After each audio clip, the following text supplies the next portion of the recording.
Washington, distributed by NPR. I'm Jen Moyne. Thanks for listening, and we will talk more soon. This is 1A.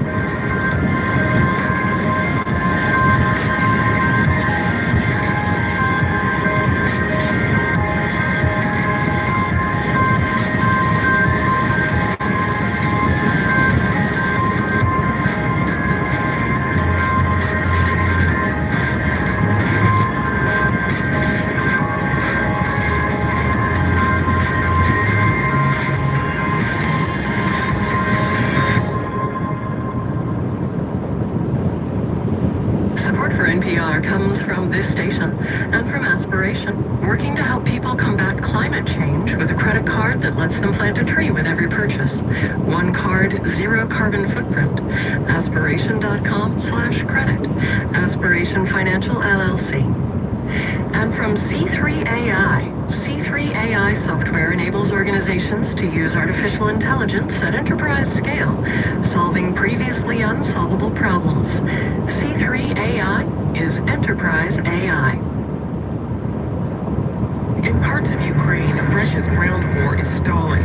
That's left Moscow to rely on the weapon they trust most, heavy artillery. Look at the devastation around this area. It's been hit very heavily. Ukraine will eventually recover, but how will war transform the nation? And what lessons can it learn from other countries that have had to rebuild? Next time on 1A.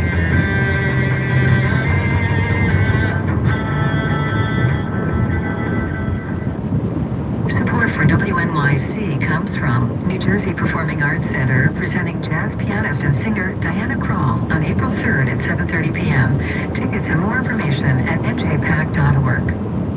You're listening to WNYC. Good afternoon. Up next on 93.9 FM, it's The Takeaway. If you're listening on AM 820, up next, it's the BBC News Hour. Tonight, it's going to be mostly clear. It's going to be another very cold one, low of about 29 degrees. Wind chills tonight between 20 and 25.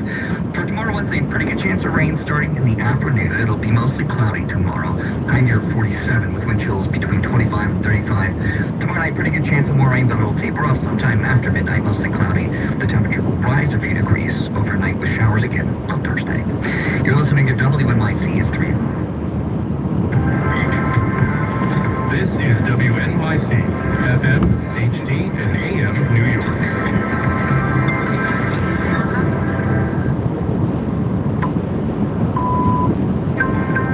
Welcome to News Hour. It's live from the BBC World Service in London. I'm Tim Franks. An offer from Russia to scale back its offensive in parts of Ukraine. The Ministry of Defense of the Russian Federation has taken the decision to drastically reduce combat operations in the Kiev and Chernihiv areas in order to boost mutual trust. But how much is that offer worth? We'll hear from a Ukrainian member of parliament and from the front line close to Kiev, where Ukrainian troops have pushed the Russians back. Also, the Ukrainian woman who's found refuge in Romania, but no respite, with her husband unable to flee. You see, it's impossible even to breathe. Beautiful mountain air. A shooting in Israel is reported to have killed at least 5 people. And is the British Prime Minister back in hot water? Those stories to come after the news.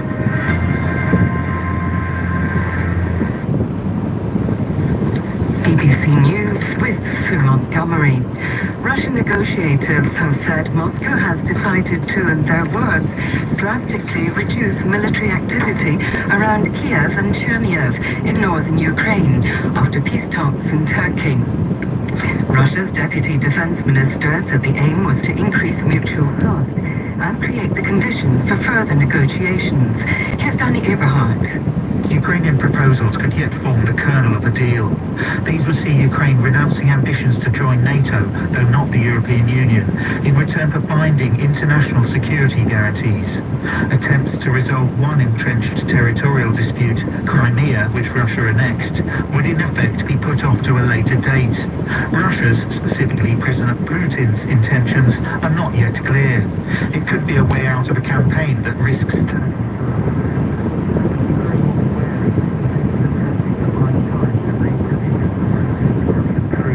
European stock markets have closed with gains. signs of progress in the peace talks between Ukraine and Russia. Paris finished the day more than 3% up, with shares in the luxury sector leading the way. Frankfurt also rose by nearly 3%. London was just short of a 1% increase. The Netherlands, Belgium and Ireland are the latest European countries to expel Russian diplomats, accusing them of being spies. Anna Halligan has sent this report. 17 suspected Russian spies have been given to leave the country. The Dutch Foreign Minister Wopke Hoekstra they're alleged to have been engaged in. He simply explained it was a necessary response to the greatly changed context, war in Ukraine and increasing Russian assertiveness. Belgium has expelled 21 registered diplomats working at Moscow's embassy in Brussels and the consulate in Antwerp, while Ireland has ordered out 4 Russian officials, saying their behaviour was short of international diplomatic standards. People have been killed in Israel in a shooting in the town of Bnei Brak in the third such attack in the past week. Police say the gunman was also shot dead. Here's our Middle East analyst, Sebastian Usher. Israel was already on alert after the 2 earlier attacks. Now the country is again being shaken by images of a gunman on the streets of an Israeli city, this time in Bnei Brak, known as a center for the ultra-Orthodox Jewish community. The attacks present a major security crisis for the government, with at least 11 Israelis killed in the past 7 days. The 2 previous incidents were carried out by Arab Israelis who had links to IS. In response, the Prime Minister Naftali Bennett ordered the detention without charge of Arab Israelis suspected of actively supporting Islamic State. BBC News. And you're listening on WNYC in New York. I'm Sean Carlson. New Jersey is starting to crack down on landlords who violate a 3-month-old law that's supposed to ease the housing search for people with criminal backgrounds.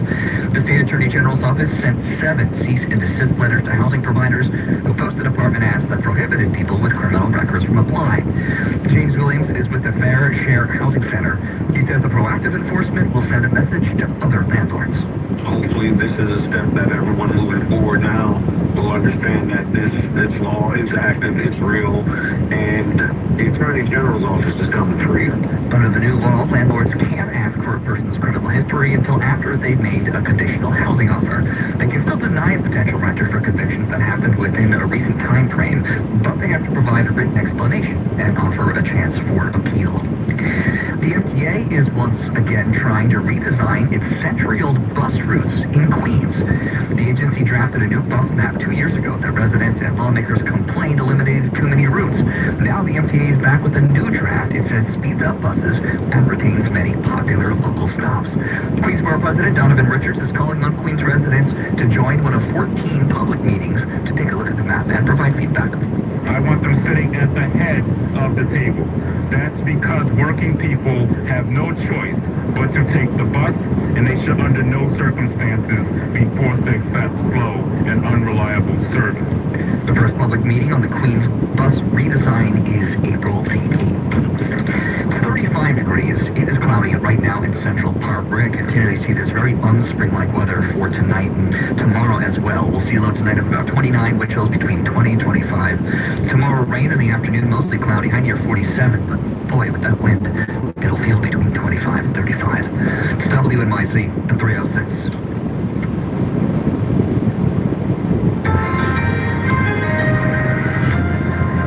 Hello and welcome to NewsHour. It's live from the BBC World Service studios in London. I'm Tim Franks. Our top story today is the announcement by Russia that it's reducing its military operations in parts of Ukraine, and an offer from Ukrainian negotiators on the country's long-term security status.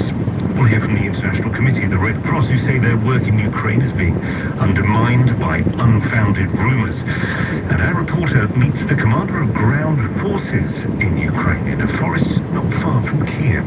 Every day the enemy is shelling our positions. We fight back. We've had losses, unfortunately, but the enemy has experienced far worse losses than us. A report in just over 30 minutes. Day 34 of Russia's invasion of Ukraine, and the headlines seem to be dominated not so much by the bloody clashes and terrible conditions, although those continue, especially around Mariupol in the south, but by the business, maybe even the promise, of diplomacy. At a brief meeting of Russian-Ukrainian negotiators in Istanbul, the Russian Deputy Defense Minister Alexander Fomin said Russia had decided to, in his words, drastically reduce military activity in the Kiev and Chernihiv regions. Due to the fact the negotiations over an agreement on Ukraine's neutrality and non-nuclear status and security guarantees are moving into a practical stage, and taking into consideration the principles discussed during today's meeting, the Ministry of Defense Federation has taken the decision to drastically reduce combat operations in the Kiev and Chernihiv areas in order to boost mutual trust. Well, that boosting mutual trust might appear wishful, if not to some downright disingenuous, given the events of the last 5 weeks. Events, let's not forget, which were prefaced by the Kremlin repeatedly insisting that it had no plans to invade Ukraine. Turkey's President Recep Tayyip Erdogan, in his role as host of today's meeting, talked up the progress made. Significant, he said. The US Secretary of State Antony Blinken was rather more openly sceptical. There's a gap, he said, between what Russia says and what it does. What then of the Ukrainian side? David Arachamia is the head of the Ukrainian delegation. We want an international mechanism of security guarantees where guarantor countries will act in a similar way to NATO's Article number 5. That was David Arachamia, head of the Ukrainian delegation. Well, let's pick up on some of this now with Melinda Herring. She is a Ukraine expert who is also at the Atlantic Council. She's the Deputy Director of the Eurasia Centre. Melinda, good to have you on NewsHour. Just in terms of the Russian offer, first of all, I mean, a lot has been made of the fact that the Russians have not made the progress that they would have wanted to across the country.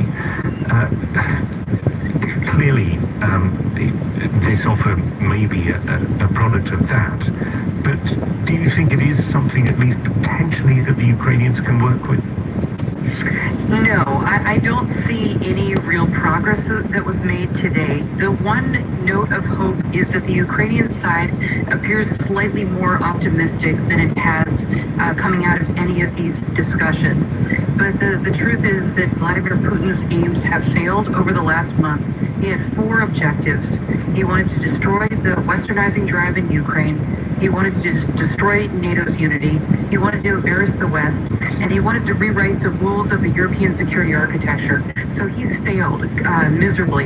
You know, he thought he could roll into Kiev and knock out Zelensky very easily and install a pro-Russian government. And it hasn't turned out the case. However, if you listen to his statements, he's angry, and he bet his 22-year legacy on success in Ukraine. So he's not going to concede easily. Just to pick up on one of the things that you said there, in terms of Vladimir Putin's desire to rewrite European security architecture. I mean, given that the Ukrainians have offered today, and it's something that their president has mentioned before, this non-aligned status, permanently non-aligned, they said today. If there were some sort of system worked out which was to the Ukrainian people's satisfaction, in that, I mean, you could argue that maybe Putin has achieved something, that he's denied Ukraine membership of NATO. Sure, that could be a face-saving move. It's not going to be easy, though. So the Ukrainians are talking about this as a concession, that they would maybe potentially embrace NATO neutrality, but it would have to come with serious Western security guarantees, and that's the tricky part. So 1994 is the year to remember. 1994 is the year when Ukrainians gave up their nuclear arsenal, and it was the 3rd largest in the world in exchange for Western security guarantees. And Ukrainians think that they were betrayed. They were given guarantees from the Brits, from the Americans, and from the Russians, and it was nothing more than a piece of paper. So in order to get Ukraine to actually agree to NATO neutrality, there has to be a real serious, it has to be more than a piece of paper to satisfy the Ukrainians. And that's only one of many problems with the negotiations. You're also going to have to deal with the status of Crimea, which is extremely tricky, and then the Donbass in the east. Well, again, when it comes to Crimea, and this is something I'll pick up on in a moment with a Ukrainian member of parliament who's standing by to speak to us, but I mean, there's been suggestions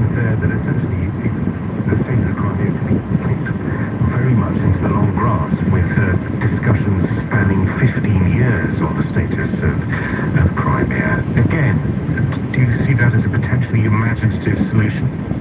I think it could work. The Ukrainians floated that idea today, but ultimately that idea has to go back to Vladimir Putin. So the delegation, the Russian delegation, doesn't have any decision-making power, and Vladimir Putin is the decider, as George W. Bush liked to say. So we're all waiting to see what he has to say about that idea. Melinda Herring from the Atlantic Council, thank you very much for joining us. Well, we can speak now to Ina Sobson. She's a member of Parliament in Ukraine, deputy head of the main liberal and pro-European opposition party, Holos. Ina Sobson, very good to have you on NewsHour. Can I just ask you, first of all, before we get on to sort of the state of Ukrainian diplomacy, what you make of this Russian offer to scale down operations around Kiev and Chernihiv? Well, I will tell you this, that during the day that the talks were ongoing, and after they announced about this potential for scaling down the attacks, we got 4 or 5 air raid alerts. And also during the day, we were hearing many explosions northwest of the city, with major battles apparently taking place over there. So I'm not taking it as an offer to de-escalate. I'm taking it as Russians just admitting the reality that they are not winning around Kiev. And I believe that they're not doing that as a way to build trust, that they were trying to say that it is. I think they are just relocating their troops to the areas in Donbass. And that is what is actually happening here. That is our understanding.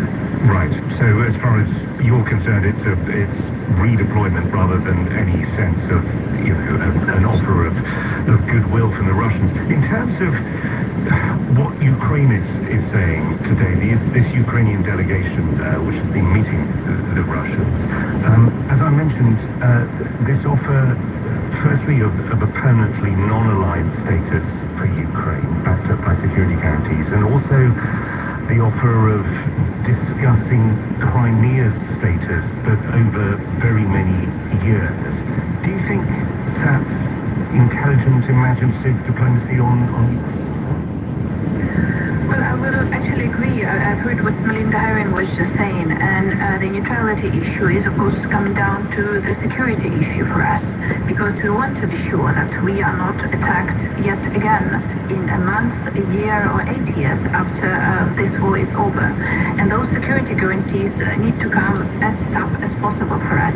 Again, I agree with what Melinda was saying. 1994, we gave our nuclear weapon arsenal in exchange for security guarantees from the UK, from the United States, and from Russia.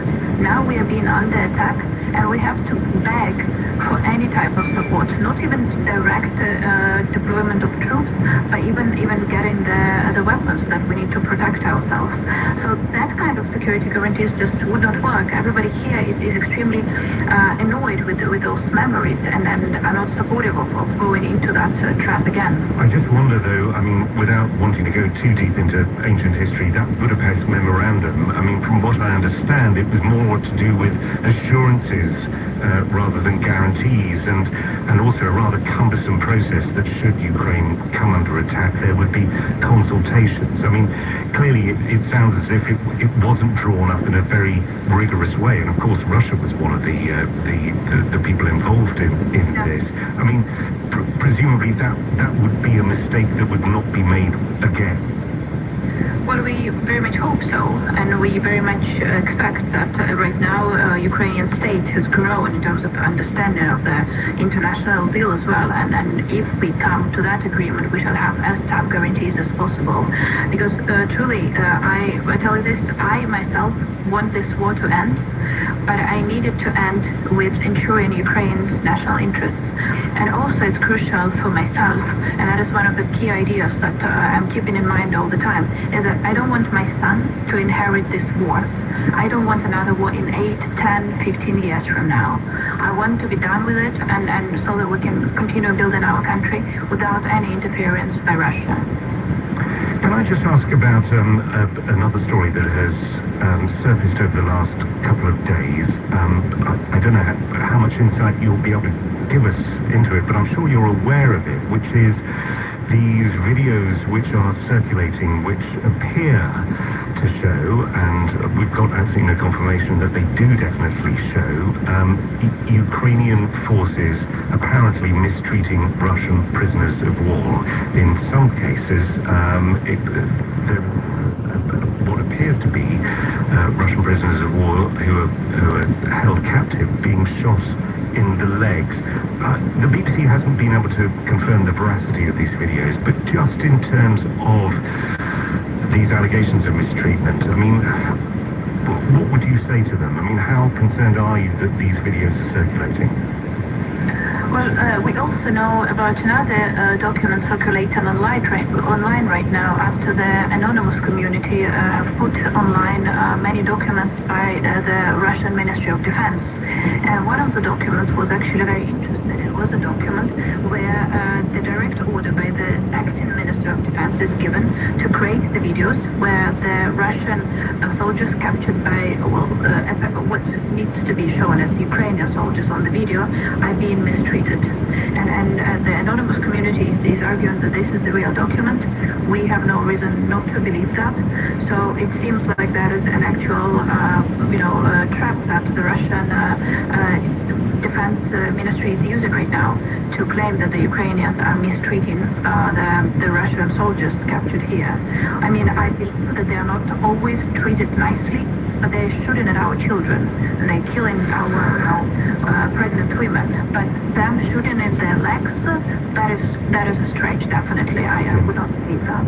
In itself, Ukrainian Member of Parliament, thank you very much for joining us from Kiev.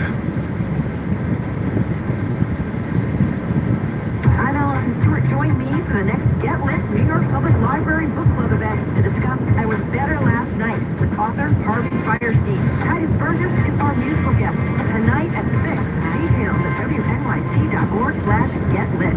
WNYC supporters include Town Hall, presenting audio storytellers Ira Glass and Jeff Abelrad on stage together for an evening of insight, investigation, and humanity. Saturday, April 30th at 8 p.m. More information at thetownhall.org. Unita, a technology company that helps empower governments, healthcare organizations, and nonprofits to connect, exchange secure referrals, and address people's social needs. Learn more at unita.com. Hulu, presenting the new Hulu original, The Girl from Plainville. The series explores complex personal relationships weaved through the power of technology, starring Elle Fanning, now streaming only on Hulu. This is news live from the BBC. Each of the almost 4 million refugees who fled Ukraine so far have their own story, the threads of their past lives, their escape routes and their current places of shelter all intertwined them. Nick Salter has sent this report from the Bukovina region in northeast Romania about Irina, her family, and the mountain monastery which has taken them in. My name is Irina. Here I am with my family and my best friend Irina and my mother-in-law. We have 5 children here. My children are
possible to enjoy these mountains, to enjoy these beautiful landscapes. I think only yesterday I saw some flowers in the yard, and I was so surprised because I didn't see them before. You see, it's impossible even to breathe these beautiful mountain air. Each day, Irina and Ira light candles and pray for both the living and the dead. Life in the monastery doesn't lighten their burden or dilute their homesickness, but sometimes it does blunt the sharp edge of their anger. Last Sunday, when I was praying at the church, I even prayed for Putin. I wished him to become wiser, to become kinder. I wished him stop killing our children in Ukraine. And only here at the monastery, I began to feel some sympathy to Russian troops. And I stopped hating them. Irina and Ira, Irina's mother-in-law Natalia, and the 5 children had hoped to be home in Kharkiv by Easter. Now, their hope is the summer. Hello, it's Nick Thorpe, reporting from Romania.